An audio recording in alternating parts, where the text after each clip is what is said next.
Hi viewers, welcome to our channel. ప్రస్తుతం మనతో పాటు సీనియర్ జర్నలిస్ట్ దామ బాల సార్ వారితో మాట్లాడదాం. నమస్కారం సార్.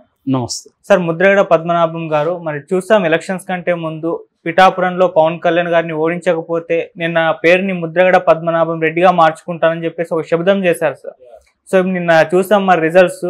పవన్ కళ్యాణ్ గారు పిఠాపురంలో గెలవడం కాకుండా తనకి ఇచ్చిన అన్ని సీట్లను గెలిపించుకోగలిగారు. మరి ఇప్పుడు ఆయన పేరు ఎప్పుడు మార్చుకుంటారని చెప్పేసి అందరూ కూడా పవన్ కళ్యాణ్ గారు ఫ్యాన్స్ అయితే అడుగుతున్నారు. మరి దాని పట్ల ఆయన ఏమైనా స్పందించారంటారా సార్? ఈరోజు ఇందాకే స్పందించారు. ఆయన ఒక వీడియో రిలీజ్ చేశారు.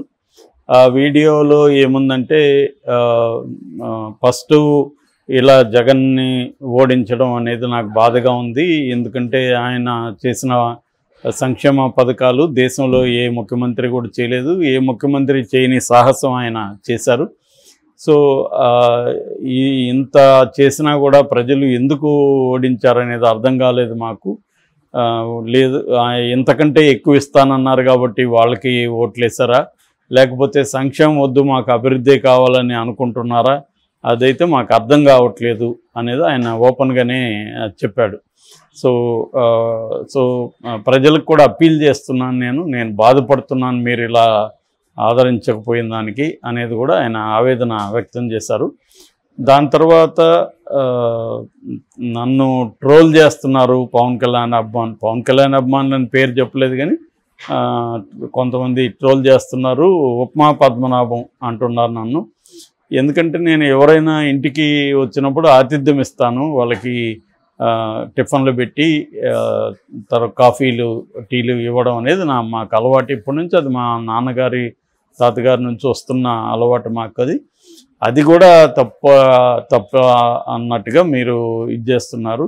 సో నేను ఉప్మా పెడితే తప్పు అనుకుంటే మీ నాయకుడి చేత పలావ్ పెట్టించండి, ఆయన్ని పలావ్ పవన్ కళ్యాణ్ అని పిలవండి, వద్దనలేదు. కానీ నేను నా స్తోమతకు తగినట్టుగా నేను చేస్తున్నాను, అతిథులకి ఇవ్వడం తప్ప అన్నది అదొక మాట మాట్లాడారు. తర్వాత పవన్ కళ్యాణ్ విషయం తీసుకొచ్చారు. నేను ఒక సవాలు విసిరాను, పవన్ కళ్యాణ్ని ఓడించకపోతే నా పేరు మార్చుకుంటాను.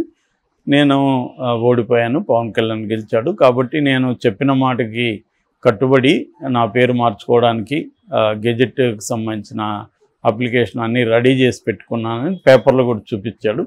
సో రెడీ చేసుకున్నాను, ఇంకా అప్లై చేస్తాను, నేను పద్మనాభ రెడ్డిగా నా పేరు మార్చుకుంటున్నాను, అంతా అయినాక నేను మళ్ళీ ప్రకటిస్తాను అదంతా అయినాక అనేది చెప్పాడు. అలాగే నా ప్రయాణం జగన్తోనే ఉంటుంది, నేను పక్కకి వెళ్ళను, జగన్తోనే నా ప్రయాణం కంటిన్యూ చేస్తాను అనేది కూడా అతను చెప్పాడు. లాస్ట్లో కూడా అప్పీల్ చేస్తున్నాను ప్రజలకి ఇంకొకసారి, నేను చాలా బాధగా ఉంది మీరు ఇలా చేయడం అనేది అతను మాట్లాడాడు. బేసిక్గా ఎక్కువసేపు లేదు కానీ ఈ విషయాల్ని ఆయన కవర్ చేశాడు.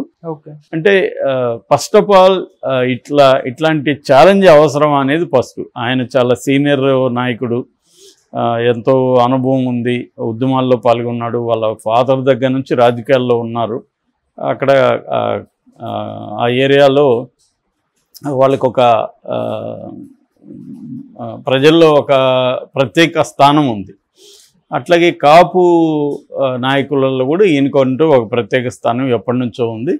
సో ఆ తర్వాత ఆయన అది దాని ఏమంటే బ్యాడ్ లక్ ఏమని తెలియదు కానీ మొత్తానికి ఆయన ఫస్ట్లో వైసీపీకి వెళ్ళాలనుకున్నారు. అక్కడ ఈయన పెట్టిన డిమాండ్స్ జగన్ నెరవేర్చలేదని చెప్తారు. ఎందుకంటే ఈయనకు వీళ్ళ చిన్న కొడుకు గిరికి వాళ్ళ భార్యకి ముగ్గురికి సీట్లు కావాలని అడిగారని, ఒకరికి ఎంపీ ఇద్దరికి ఎమ్మెల్యేలు కనీసం 2 కావాలని అడిగారని, అది కుదరదని జగన్ చెప్పేశాడనేది అప్పట్లో వచ్చిన మాట.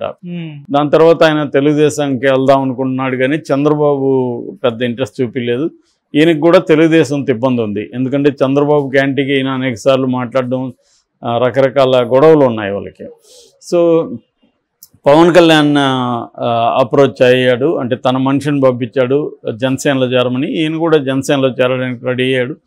తను వెళ్ళిన అక్కడ లోకల్ నాయకుడు పవన్ కళ్యాణ్ ఒక 2 రోజులు మీ ఇంటికి వచ్చి స్వయంగా ఆహ్వానిస్తాడన్నారు. సో కానీ పవన్ కళ్యాణ్ రాలేదు. 1 మంత్ అయింది. ఈయన కొంత ఈగో హర్ట్ అయినట్టుగా ఉంది. 1 మంత్ అయింది, అసలు ఆయన వస్తాడా రాడా ఏమి తెలియట్లేదు అన్నట్టుగా దాదాపు 1-2 మంత్స్ వెయిట్ చేశాడు. ఇంకా కుదరదు అన్నప్పుడు ఇంకా ఆయనకి ఆప్షన్ లేదు, ఉన్నది వైసీపీనే. సో వైసీపీలో కండిషన్లు పెడితే ఇప్పుడు కుదరదు కదా. వాళ్ళకు అవసరమైనప్పుడు వాళ్ళు నిన్ను అప్రోచ్ అయితే నువ్వు కండిషన్లు పెట్టచ్చు, నువ్వే వెళ్తున్నప్పుడు నువ్వు కండిషన్లు పెట్టలేవు. ఏమన్నా ఉంటే రిక్వెస్ట్ చేయొచ్చు, దాన్ని వాళ్ళు ఆమోదిస్తారు లేకపోతే లేదు. ఆ రకంగా ఈయన అన్కండిషనల్గా నేను సపోర్ట్ చేస్తాననేసి వెళ్ళాడు. నాకు తెలిసి ఏంటంటే పవన్ కళ్యాణ్తో ఆయన కొంత ఈగో హర్ట్ అయినట్టుగా కనబడుతుంది మనకి. ఎందుకంటే నేను సీనియర్ కాపు నాయకుడిని, నేను కాపులకి ఎంతో చేశాను, ఇతను సినిమా కరిష్మా ఉపయోగించుకొని లీడర్ అయిపోయాడు, ఇతనేమి చేశాడు అన్న అభిప్రాయం ఈయనకు ఉండొచ్చు. కానీ అలా రాజకీయాలు అలా ఉండవు. ఇప్పుడు ఎన్టీ రామారావు వచ్చి 8-9 monthsలో ఆయన సీఎం అయిపోలేదా పార్టీ పెట్టి. కాబట్టి కరిష్మా అనేది కూడా పనిచేస్తుంది. ఆ కరిష్మా ఊరికే రాదు కదా. ఇప్పుడు పవన్ కళ్యాణ్కి అనేక మంది హీరోలు ఉన్నారు, పవన్ కళ్యాణ్కి ఉండే కరిష్మా వేరు. సో అది ఎట్లా వచ్చింది, దానికి అనేక కారణాలు ఉంటాయి. దాంట్లో ఆయన కష్టం ఉంటుంది, ఆయన హీరోగా ఎదగాలి. చిరంజీవి తమ్ముళ్ళు లేకపోతే ఇంక చిరంజీవి ఫ్యామిలీలో అందరూ పవన్ కళ్యాణ్లు అవ్వరు కదా. ఇప్పుడు అల్లు అర్జున్ అయ్యాడు, అల్లు శిరీష్ ఎందుకు అవ్వలేదు, అట్లా చాలా ఉంటాయి కారణాలు. అది బ్యాక్గ్రౌండ్ పనిచేస్తుంది కానీ అదొకటే సరిపోదు. అంటే నెసరీ కండిషన్, సబ్సిడెంట్ కండిషన్ అని రెండు ఉంటాయి. ఒక ఫ్యామిలీ ఉండడం అనేది నువ్వు పైకి రావడానికి నీకు నెసరీ కండిషన్, అది హెల్ప్ అయింది. కానీ ఇట్స్ నాట్ సబ్సిడెంట్, అది సరిపోదు. సో అది అనేక విషయాలు యాడ్ అవ్వాలి. సో అలాగా ఈయనకి యాడ్ అయ్యి ఒక స్టార్డమ్ వచ్చింది. దాన్ని ఈయన కించపరిచే విధంగా మాట్లాడుతున్నాడు. అంటే ఈయన నాకు తెలిసి ఏంటంటే, నేను ఆయనతో నాకేం పరిచయం లేదు కానీ నేను వీడియోలు చూడడం, స్టేట్మెంట్లు చూడడమే. ఒక ట్రెడిషనల్ పాతకాలపు రాజకీయంగా చేయడం, ఆ పద్ధతిలో అంటే మాటకి వాల్యూ ఇవ్వడం, కట్టుబడి ఉండడం, తను నమ్మిన దానికి ఫైట్ చేయడం, ఇట్లాంటి ఏవో కొన్ని విలువలు, అవి కొంత ఫ్యూడల్ బెనవలెన్స్ అంటారు మామూలుగా. ఫ్యూడల్ బెనవలెన్స్ అంటే ఫ్యూడల్ భూస్వామ్య ఔదార్యం అంటారు. అంటే ప్రజల్ని ఏదో మంచిగా చూసుకోవాలి, అట్లాంటివేవో లక్షణాలు ఆయనకు ఉన్నట్టుంది. At the same time feudal లక్షణాలు కూడా జనరల్కి సంబంధించిన మిగతా విషయాల్లో కూడా ఆయనకు ఉన్నాయి. డెమోక్రటైజ్ అవ్వలేదు ఆయన. సో ఆ రకంగా ఆయన కాంటెంపరీ సిచ్యువేషన్ అర్థం చేసుకోక ఇగోతో జగన్ దగ్గరికి వెళ్ళినట్టుగా మనకు అర్థమవుతుంది. నిజంగా జగన్ పథకాలు ఇవన్నీ ఇప్పుడు చెప్తున్నాడు, ఓకే, కానీ నిజంగా అవే ఉంటే ఆయన మళ్ళీ ఎందుకు జనసేనలో చేరడానికి వచ్చాడు? సో క్లియర్గా ఏంటంటే ఆయన జగన్ పథకాలకు అట్రాక్ట్ అయ్యి జగన్ వైపు వెళ్ళాడా, తన సొంత ప్రయోజనాల కోసం ట్రై చేశాడా అనేవి ఇంపార్టెంట్. ఏదేమైనా మొత్తానికి అన్కండిషన్గా వెళ్ళాడు. ఒకవేళ నెక్స్ట్ అది గవర్నమెంట్ వచ్చినాక ఈయనకి ఏదైనా పదవి ఇస్తానని చెప్పుండొచ్చు జగన్. ఏదేమైనా ఆయన పనిచేయడం మొదలుపెట్టాడు. ఆయనకి పర్సనల్గా కూడా పవన్ కళ్యాణ్తో ఒక ఈగో క్లాష్లోకి వెళ్ళాడు. దానివల్ల పవన్ కళ్యాణ్ని ఓడించడానికి ఆయన ఫోకస్గా పనిచేశాడు. ఈ క్రమంలో ఆయన మాట్లాడిన మాటలు కావచ్చు, లెటర్ రాయడం కావచ్చు, అది కొద్దిగా పవన్ కళ్యాణ్కి ఇబ్బంది కలిగించే విధంగా ఉంది. ఎందుకంటే జగన్ ఏదో పద్ధతిలో మాట్లాడాడు, పవన్ కళ్యాణ్ కూడా 3 పిల్లలు, ఇదే ఈ నెరేటివ్ అనేది జనంలో వ్యతిరేకత వస్తున్న విషయం కూడా వాళ్ళు పట్టించుకోలేదు. జగన్ పట్టించుకోలేదు, ఈయన కూడా పట్టించుకోలేదు. నిజానికి పవన్ కళ్యాణ్ ఎన్ని పెళ్ళిళ్ళు చేసుకుంటాడనేది ఇమ్మెటీరియల్. రెండోది అతను ఒకేసారి 3 పెళ్ళిళ్ళు కూడా చేసుకోలేదు, విడాకులు ఇచ్చి మళ్ళీ చేసుకున్నాడు. సో దాన్ని ఒకసారి ఇప్పుడు మాట్లాడితే ఓకే, అంటే పవన్ కళ్యాణ్ నిలకడలేని వ్యక్తి అని చెప్పదలుచుకున్నారనుకో, అదే పర్సనల్ లైఫ్లో కూడా అతను ఎలా ఉన్నాడు చూడండి, రాజకీయాల్లో కూడా అనేక పార్టీలు మారాడు అని చెప్పడానికి ఎప్పుడైనా ఒకసారి పనికొస్తుంది. కానీ ప్రస్తుతం అదే చెప్తా ఉంటే జనాలకి చికాకు వస్తుంది.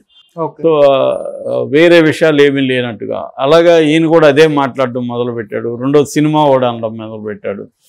సో అలా పవన్ కళ్యాణ్ ఫ్యాన్స్ మామూలుగానే మనకు తెలుసు, పవన్ కళ్యాణ్ విమర్శిస్తే వాళ్ళు చాలా అగ్రెసివ్గా వచ్చేస్తారు.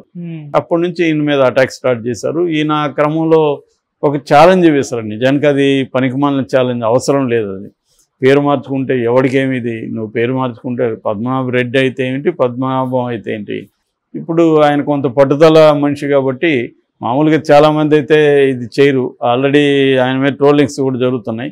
అంటే పేరులోనే రెడ్డి ఉంటుంది తప్ప ఆయన రెడ్డిగా కన్వర్షన్ అనేది మతంలో అయినట్టుగా కులంలో కాదు ఇండియాలో. కాబట్టి ఇక మీదట పద్మనాభ రెడ్డి అవుతాడు. రెడ్డి అయినా ఇదైనా ఆయన పెద్ద ఇంపాక్ట్ చూపించే పరిస్థితి ఆయనకి వెళ్ళిపోయింది. ఓకే. సో కాబట్టి పేరు మార్చడం వల్ల పెద్ద ఇదేం లేదు. మేబీ ఆయనకి సాటిస్ఫాక్షన్ ఉండొచ్చు, నా చాలా నేను మాట తప్పలేదు నేను అనేది ఆయనకు ఒక తృప్తి ఇవ్వచ్చు. Okay. Okay sir, thank you so much.